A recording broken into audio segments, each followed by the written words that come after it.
After 40 years in DC, we moved our entire family of 11 people to South Carolina.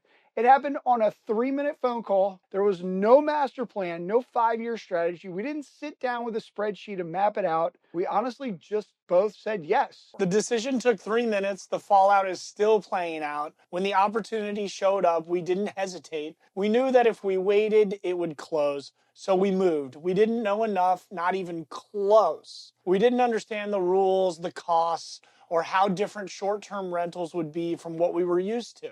We didn't know how hard it would get. We were terrified. We just moved anyway. That 3-minute phone call was the easy part. What came after really was the hard part. We were selling our first property in DC that was going to fund our first investment down here. And the day of settlement, it's 4 in the afternoon and the lender stops answering the phone call. I'm staring at the screen thinking, we're dead. We haven't even started. This is before we even start. I had already moved to South Carolina. We were planning to build everything off of this sale and the deal just dies. Like, what are we supposed to do at this point? Do I sell my new home that I just bought and move back?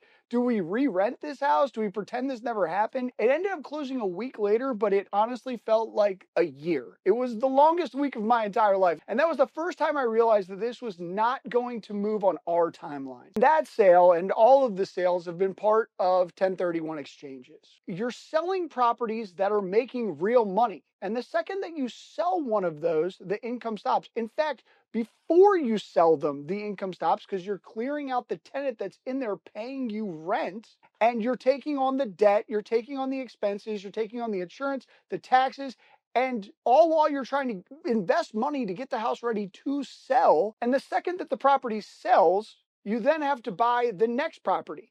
And now you've got 4 to 6 months of fix-up costs before it produces anything. There's new debt, there's new insurance, there's new taxes, and it adds up fast. And there's no turning back. Once that funnel of rental money stops, you've got to go. No matter how hard we pushed, we couldn't make the system move faster. That never happens. The system goes at its own pace.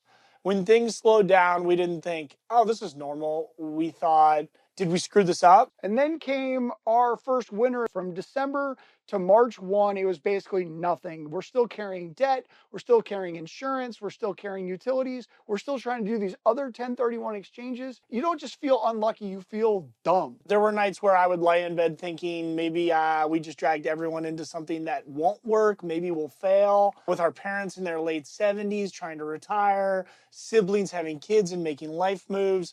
All of this money is tied together. There's no clear income plan where we started. That's the real pressure. There were fights. There were things said that you can't take back. This is your fault. We shouldn't have left. I don't know if we can do this. What if we lose everything? It wasn't anger. Everyone was terrified. And the fear doesn't whisper, it screams at you. None of this worked because we were fearless. It didn't work because we were smarter than anyone. We're not smarter than anyone. We were scared the entire time. We're still scared. We just didn't stop. We didn't give up. Big risks don't work because you're fearless. They work because you last.